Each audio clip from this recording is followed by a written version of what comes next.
إن الحمد لله نحمده ونستعينه ونستغفره ونعوذ بالله من شرور أنفسنا ومن سيئات أعمالنا من يهده الله فلا مضل له ومن يضلل فلا هادي له وأشهد أن لا إله إلا الله وحده لا شريك له وأشهد أن محمدا عبده ورسوله يا أيها الذين آمنوا اتقوا الله حق تقاته ولا تموتن إلا وأنتم مسلمون يا أيها الناس اتقوا ربكم الذي خلقكم من نفس واحدة وخلق منها زوجها وبث منهما رجالا كثيرا ونساء واتقوا الله الذي تساءلون به والأرحام إن الله كان عليكم رقيبا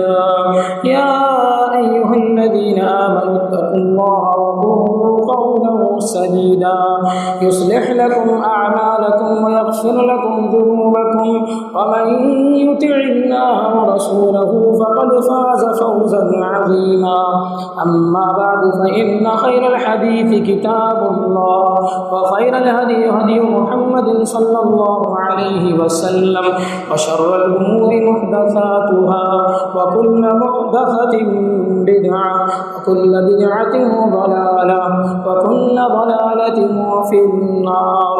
أعوذ بالله من الشيطان الرجيم. بسم الله الرحمن الرحيم. قاف والقرآن المجيد بل عجبوا أن جاءهم منذر منهم فقال الكافرون هذا شيء عجيب أئذا متنا وكنا ترابا ذلك رجع بعيد قد علمنا ما تنقص الأرض منهم وعندنا كتاب حفيظ بل كذبوا بالحق لما جاءهم فهم في أمر مريج أفلم ينظروا إلى السماء فوقهم كيف بنيناها وزيناها وما لها من فروج والأرض مددناها وألقينا فيها رواسي وأنبتنا فيها من كل زوج بهيج تبصرة وذكرى لكل عبد منيب ونزلنا من السماء ماء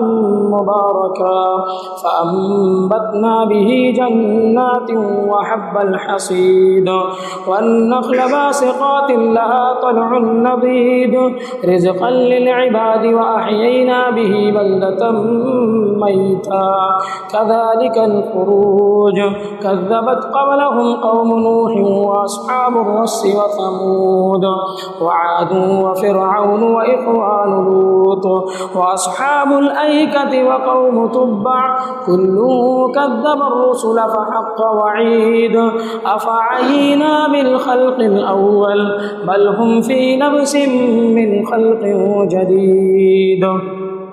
وقال الله تعالى في موضع آخر وكذلك جعلنا لكل نبي عدوا من المجرمين وكفى بربك هاديا ونصيرا. وقال النبي صلى الله عليه وسلم من سب نبيا من الأنبياء فاقتلوه. رب اشرح لي صدري ويسر لي أمري واحلل عقدة من لساني يفقهوا قولي سبحانك لا علم لنا إلا ما علمتنا إنك أنت العليم الحكيم. سب سے پہلے تمام قسم کی تعریفیں توصیفات بڑائی و بزرگی اس اللہ وحدہ لا شریک کے لیے جس نے ہم انسانوں کو پیدا کیا اور ساتھ ہی ساتھ ہمیں ہماری پیدائش کا مقصد بھی بتلایا. فرمایا وما خلقت الجن والانس الا لیعبدون، یعنی میں نے جنوں اور انسانوں کو صرف اور صرف اپنی عبادت کے لیے پیدا کیا ہے. اور اس کے بعد بے شمار درود و سلام نازل ہو ہمارے آخری نبی جناب محمد الرسول اللہ صلی اللہ علیہ وسلم کہ جن کے ذریعہ ہمیں دین اسلام کی دولت ملی اور آج ہم مسلمان ہیں. برادران اسلام، اس وقت ملک ہندوستان کے جو حالات ہیں وہ ہم سے اور آپ سے ڈھکے اور چھپے ہوئے نہیں ہیں. ملک ہندوستان کے اندر مسلمانوں کے خلاف جس طریقے کے پروپیگنڈے چلائے جا رہے ہیں، جس طریقے کے مسلمانوں کے خلاف ہنگامے ہو رہے ہیں، وہ ہم بھی جانتے ہیں اور آپ بھی جانتے ہیں۔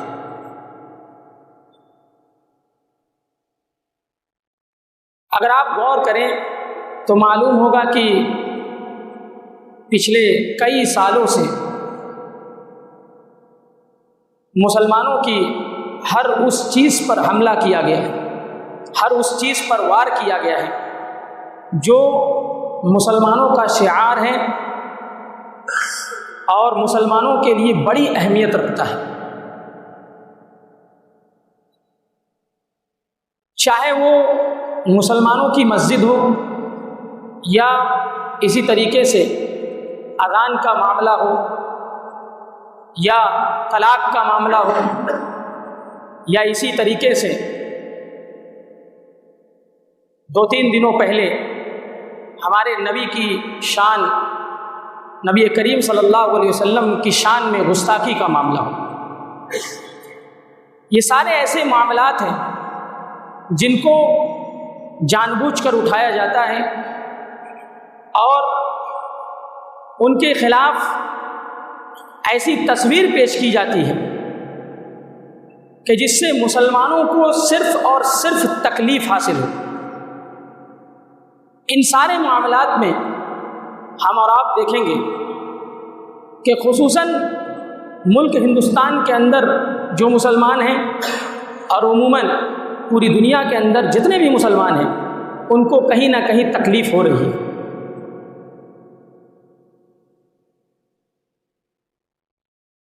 نبی کی شان میں جو گستاخی ہوئی، ایسا نہیں ہے کہ یہ کوئی نیا معاملہ ہے۔ اللہ کے نبی صلی اللہ علیہ وسلم کی شان میں گستاخی، ان کو برا بھلا کہنا، یہ تو اس وقت سے چلا آیا جب اللہ کے نبی صلی اللہ علیہ وسلم نے دعوت توحید کا مشن کا آغاز کیا۔ جو لوگ اللہ کے نبی صلی اللہ علیہ وسلم کو صادق اور امین کہہ کر پکارتے تھے، دعوت توحید کے بعد اسی نبی کو وہی لوگ مجنوں، دیوانہ اور پاگل کہہ کر پکارنے لگے۔ نبی کی شان میں گستاخی ہوئی اور یہ اس وقت سے چلی آ رہی ہے اور آج تک جو کفار ہیں وہ اس عمل کو اپنا لائحہ عمل بنائے ہوئے ہیں۔ اللہ تعالیٰ نے قرآن کریم کے اندر ارشاد فرمایا، وَكَذَلِكَ جَعَلْنَا لِكُلِّ نَبِيٍّ عَدُوًّا مِّنَ الْمُجْرِمِينَ، کہ ہم نے مجرموں کو ہر نبی کا دشمن بنایا ہے۔ وَكَذَلِكَ جَعَلْنَا لِكُلِّ نَبِيٍّ عَدُوًّا مِّنَ الْمُجْرِمِينَ، ہم نے مجرموں کو ہر نبی کا دشمن بنایا ہے۔ وَكَفَىٰ بِرَبِّكَ هَادِيًا وَنَصِيرًا، اور تمہارا رب وہی ہدایت دینے والا ہے اور وہی مددگار ہے۔ اس آیت سے بھی ہم کو یہی معلوم ہوتا ہے کہ صرف اللہ کے نبی صلی اللہ علیہ وسلم نہیں بلکہ ان سے پہلے بھی جو انبیاء آئے ہیں ان کی شان میں بھی گستاخی کی گئی اور ان کے بھی دشمن بنے۔ قرآن کریم کی دوسری آیت جس میں اللہ تعالیٰ نے ارشاد فرمایا، وَإِذَا رَآكَ الَّذِينَ كَفَرُوا إِن يَتَّخِذُونَكَ إِلَّا هُزُوًا، کہ جب آپ کافروں کو دیکھیں گے تو وہ آپ کا مذاق اڑاتے ہوں گے، وہ آپ کا مذاق بناتے ہوں گے۔ اور کیا کہتے ہوں گے، أَهَذَا الَّذِي يَذْكُرُ آلِهَتَكُمْ، کیا یہی وہ ہے جو تمہارے معبودوں کو برا بھلا کہتا ہے۔ اللہ کے نبی صلی اللہ علیہ وسلم کے پہلے ایک نبی نوح علیہ السلام گزرے ہیں، آپ بھی جانتے ہیں، ہم بھی جانتے ہیں۔ جب ان کو یہ حکم ہوا کہ آپ کشتی بنائیے اور کشتی بنا کر جو ایمان والے ہیں، جو ایمان والے حضرات ہیں، ان کو لے کر چلے جائیے، تو جب وہ کشتی بنانے لگے، وَيَصْنَعُ الْفُلْكَ، اللہ تعالیٰ قرآن کریم میں ارشاد فرماتا ہے وَيَصْنَعُ الْفُلْكَ، کہ جب وہ کشتی بنانے لگے، وَكُلَّمَا مَرَّ عَلَيْهِ مَلَأٌ مِّن قَوْمِهِ سَخِرُوا مِنْهُ، اور جب ان کی قوم کے سردار ان کے پاس سے گزرتے تو وہ ان کا مذاق اڑاتے. قال ان تسخروا منا، تم ہمارا مذاق اڑاتے ہو، فإنا نسخر منکم کما تسخرون، تو اللہ تعالیٰ نے کہا کہ ہم بھی تمہارا مذاق اڑائیں گے جس طرح تم مذاق اڑاتے ہو. اور نتیجہ وہی ہوا، پوری قوم پر جنہوں نے نوح علیہ السلام کی خلاف ورزی کی، ان کے احکام کو ٹھکرایا، پوری قوم کو اللہ تعالیٰ نے پانی کے ذریعے عذاب دیا، پوری قوم کو ڈبو دیا، غرق کر دیا. واقعات، آیات، نشانیاں یہ ساری کی ساری بیان ہیں، اور ہم اور آپ بخوبی جانتے ہیں کہ ان کا انجام کیا ہوگا، ان کا انجام کیا ہوگا. ابو لہب، ان کو کون نہیں جانتا. ان کا ایک واقعہ میں آپ لوگوں کو سنانا چاہتا ہوں کہ کس طریقے سے نبی کریم صلی اللہ علیہ وسلم کی شان میں گستاخی کی اور اس کا کیا انجام ہوا. اللہ کے نبی صلی اللہ علیہ وسلم نے جب کوہ صفا پر کھڑے ہو کر تمام لوگوں کو توحید کی دعوت کے لیے اکٹھا کیا اور توحید کی دعوت بھی دی، تو یہ وہ پہلا شخص تھا جس نے اللہ کے نبی صلی اللہ علیہ وسلم کا انکار کرتے ہوئے کہا تبا لک سائر الیوم الہذا جمعتنا، کہ تو ہلاک ہو، تو برباد ہو، تیرے لیے سارا دن برباد ہو. الہذا جمعتنا، کیا تم نے ہم تمام لوگوں کو اسی چیز کے لیے اکٹھا کیا تھا؟ لفظ پہ غور کیجیے گا، لفظ پہ غور کیجیے گا. تبا لک سائر الیوم، اللہ تعالیٰ نے اس کی مخالفت میں پوری ایک سورہ نازل کر دی جس کا نام سورۃ اللہب یا سورۃ تبت کے نام سے بھی ہم اور آپ جانتے ہیں. اس لیے میں نے کہا کہ لفظ پہ غور کیجیے گا. اللہ تعالیٰ نے قرآن کریم کے اندر ارشاد فرما دیا کہ تبت یدا ابی لہب و تب، کہ ابو لہب کے دونوں ہاتھ برباد ہو جائیں، وتب، اور وہ خود خاک آلود ہو جائے، وہ خود برباد ہو جائے. ما اغنى عنہ مالہ وما کسب، نہ تو اس کو اس کا مال کام آیا، نہ اس کو اس کا مال فائدہ دیا، وما کسب، اور نہ جو اس نے کمایا تھا وہ اس کے کام آیا. سیصلی نارا ذات لہب، ان قریب وہ بھڑکتی ہوئی آگ میں اپنے آپ کو پائے گا. اس آیت کی تفسیر میں جب آپ غور کریں گے تو آپ کو معلوم ہوگا کہ ابو لہب کے انجام کے متعلق مفسرین کیا لکھتے ہیں کہ اس کو ایک ایسی بیماری ہوئی جس کو چھالا کے نام سے یا العدسہ کے نام سے یاد کیا جاتا ہے. وہ بیماری پورے جسم میں پھیل گئی، وہ بیماری پورے جسم میں اس کے پھیل گئی، اور اس کے پورے جسم سے مواد پیپ بہنے لگا، اس کا جسم سڑنے لگا، کٹ کٹ کر گلنے لگا. جانتے ہیں نتیجہ کیا ہوا؟ کہ اس کی خود کی اولاد نے اس کو گھر سے باہر نکال دیا، خود کے اس کے بیٹوں نے اس کو گھر سے باہر نکال پھینکا. اور نتیجہ کیا ہوا؟ وہ 2-3 دنوں تک تپتی ہوئی دھوپ میں، گرمی میں اسی طرح پڑا رہا، اور بالآخر اس کی موت ہو گئی، اس کی موت واقع ہو گئی. اور پھر اس کی موت جب ہوئی، اس کا جسم اور سڑنے لگا اور گلنے لگا، تو لوگوں نے اس کے بیٹوں کو ملامت کیا کہ بھائی کیسے ہو، تمہارے باپ کی موت ہو گئی، تمہارا باپ گل کر مرا، تمہارے باپ کے جسم سے مواد بہا، لیکن تم لوگوں نے کوئی فکر نہیں کی، اور آج مر گیا ہے تو کم از کم آج کر دو. بیٹوں نے اب بھی نہیں مانا. تو جانتے ہیں انہوں نے کیا کیا؟ کچھ حبشی غلاموں کے ذریعے ایک زمین کے اندر ایک گڈھا کھدوایا، اور انہی حبشی غلاموں کے ذریعے اس گڑھے میں اپنے باپ کو پھینکوا دیا اور اوپر سے مٹی ڈلوا دی. نہ تو کفن میں ہاتھ دیا، نہ دفن میں ہاتھ دیا. یہ تھا کس کا انجام؟ ابو لہب کا انجام. ایک اور واقعہ اسی کے بیٹے ابو لہب کا میں سنانا چاہتا ہوں، جس کو عتبہ کے نام سے یاد کیا جاتا ہے، عتبہ بن ابو لہب. اس کا انجام کیا ہوا؟ یہ اور اس کے والد اور اس کی پوری قوم جب شام کے سفر کی تیاریاں کرنے لگے تو اس وقت بیٹے نے اپنے باپ سے کہا، عتبہ نے اپنے باپ ابو لہب سے کہا کہ ابا جان، ہم لوگ شام کی سفر کے لیے تو جا رہے ہیں، ملک شام کی سفر کے لیے جا رہے ہیں، میں اللہ کے نبی صلی اللہ علیہ وسلم کو کچھ برا بولنا چاہتا ہوں، ان کو کچھ برا بھلا کہنا چاہتا ہوں، اور ساتھ ہی ساتھ ان کے اللہ رب العالمین کو میں برا بھلا کہنا چاہتا ہوں. وہ گیا، وہ عتبہ بن ابو لہب اللہ کے نبی صلی اللہ علیہ وسلم کے پاس گیا اور کہا کہ اے محمد، ہم اور میرے والد اور میری پوری قوم ملک شام کی سفر کے لیے ہم لوگ تیاری کر رہے ہیں اور جا رہے ہیں، لیکن مناسب معلوم ہوا کہ میں تم کو کچھ برا بھلا کہہ دوں، اور ساتھ ہی ساتھ جن کو تم پوجتے ہو، جن کی تم عبادت کرتے ہو، میں ان کو بھی کچھ برا بھلا کہہ دوں۔ کہا کہ میں تمہارا بھی منکر ہوں اور ساتھ ہی ساتھ تمہارے اللہ کا بھی منکر ہوں۔ نبی کریم صلی اللہ علیہ وسلم رحمت للعالمین ہونے کے باوجود کہ جن کے سلسلے میں قرآن کریم میں ارشاد ہے وما ارسلناک الا رحمت للعالمین، کہ ہم نے آپ کو دنیا والوں کے لیے رحمت بنا کر بھیجا ہے، تمام دنیا والوں کے لیے باعث رحمت بنایا ہے۔ ان کے منہ سے اس عتبہ بن ابو لہب کے لیے بد دعا نکل گئی۔ کیا بد دعا نکلی؟ اللہم سلط علیہ کلبا من کلابک، اللہم سلط علیہ کلبا من کلابک، کہ اللہ تو اس پر ایک کتا مسلط کر دے، تو اس پر ایک کتا مسلط کر دے۔ اللہ کے نبی صلی اللہ علیہ وسلم کی یہ بد دعا، اور یہ شاید کم تھی، یہ بد دعا شاید کم تھی، اور اللہ تعالیٰ نے اس کتے کی جگہ اللہ تعالیٰ نے ایک شیر بھیج دیا۔ اور جانتے ہیں کہ اس کا انجام کیا ہوا؟ اس عتبہ بن ابو لہب کا انجام کیا ہوا؟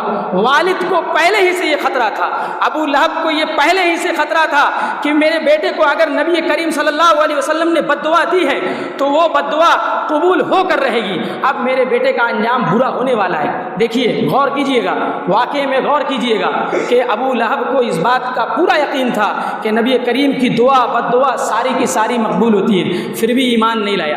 اس سے یہ بھی معلوم ہوتا ہے کہ جب تک اللہ تعالیٰ کی جانب سے ہدایت نہ ملے تب تک کوئی بھی شخص اسلام یا ایمان والا نہیں ہو سکتا۔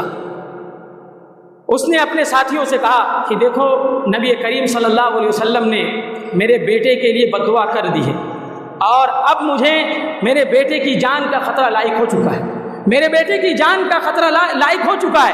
اللہم سلط علیہ کلبا من کلابک، یہ بہت بڑی بد دعا ہے کہ اللہ تعالیٰ اس کے اوپر کتا مسلط کر دے۔ تو اس نے اپنے ساتھیوں سے کہا کہ میرے بیٹے کا خیال کرو، عتبہ کا خیال کرو، اس کے آس پاس ہو جاؤ، اس کو گھیر لو، اور اس کو کہیں اوپر جگہ، اس کے آرام کے لیے اس کی کوئی جگہ متعین کر دو۔ وہی ہوا، سارے اس کے ساتھی نیچے دیکھ ریکھ کر رہے ہیں، سارے اس کے ساتھی ساتھ و سامان کے ساتھ، اور اس کو ایک اوپری جگہ پر اس کو سلا دیا گیا، آرام کے لیے اس کو متعین کر دیا گیا۔ سارے لوگ سو گئے، آرام کر رہے ہیں، کوئی فکر نہیں۔ لیکن اب اللہ کے نبی صلی اللہ علیہ وسلم نے بد دعا کر دی تھی، وہ بد دعا کیسے نہیں قبول ہوگی؟ اللہ کے نبی صلی اللہ علیہ وسلم کوئی دعا کر دیں، وہ دعا کیسے نہیں قبول ہوگی؟ ایک شیر آیا، روایت میں آیا کہ ایک شیر آیا اور اس نے کئی لوگوں کو سونگھا، کئی لوگوں کے چہروں کو، ان کے منہ کو سونگھا، لیکن اس شیر کو وہ نہیں ملا جس کے لیے بد دعا کی گئی تھی، یعنی عتبہ بن ابو لہب کے لیے۔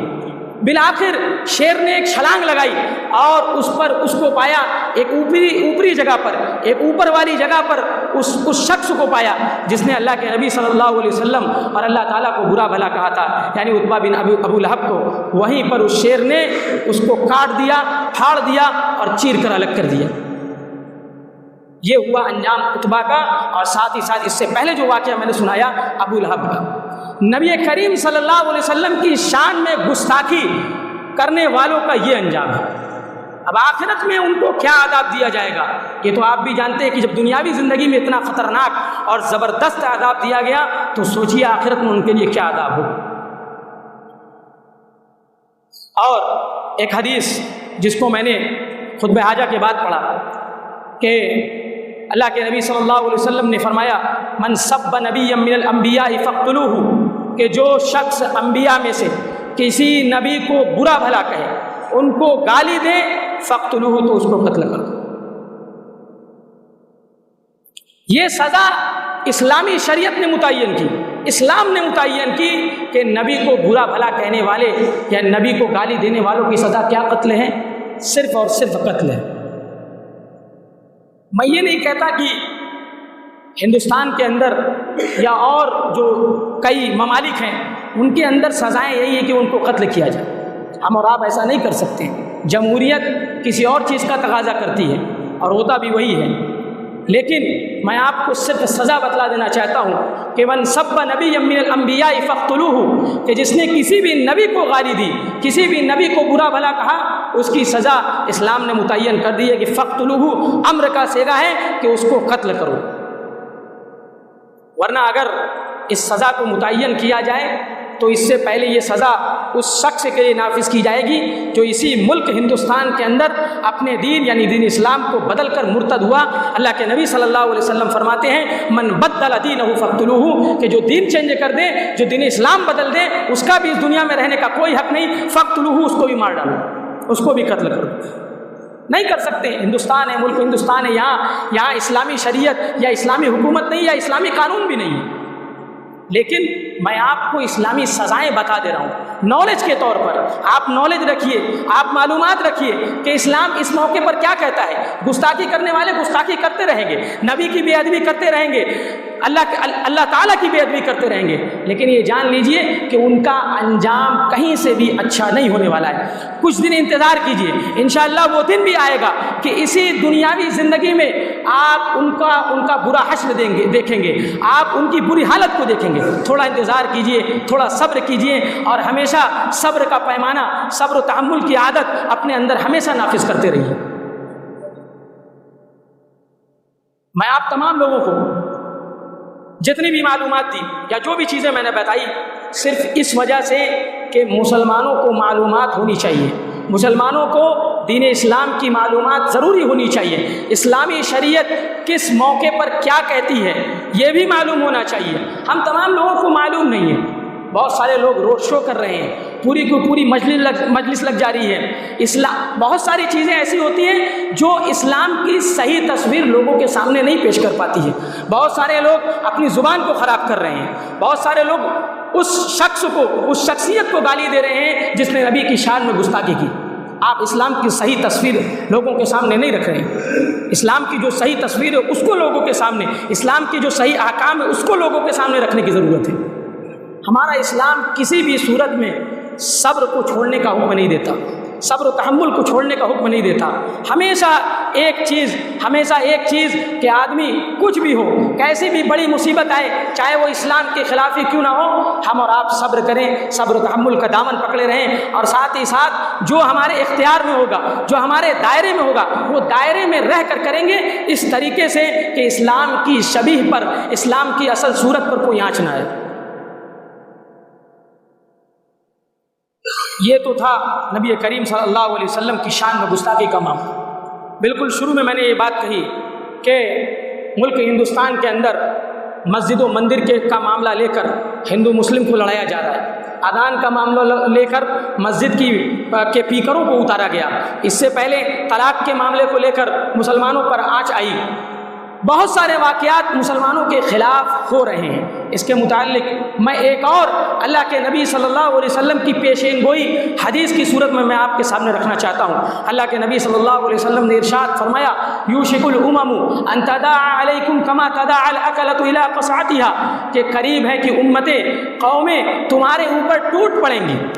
یوشک الامم ان تداعى علیکم کما تداعى الاکلۃ الی قصعتها، جس طریقے سے کھانے والے دسترخوان کی جانب، ایک پیالے کی جانب ٹوٹ پڑتے ہیں۔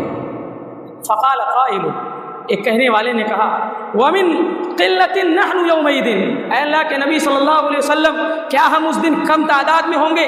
ومن قلۃ نحن یومئذ، کیا ہماری تعداد اس دن کم ہوگی؟ اللہ کے نبی صلی اللہ علیہ وسلم نے ارشاد فرمایا، بل انتم یومئذ کثیر، بلکہ تمہاری تعداد زیادہ ہوگی۔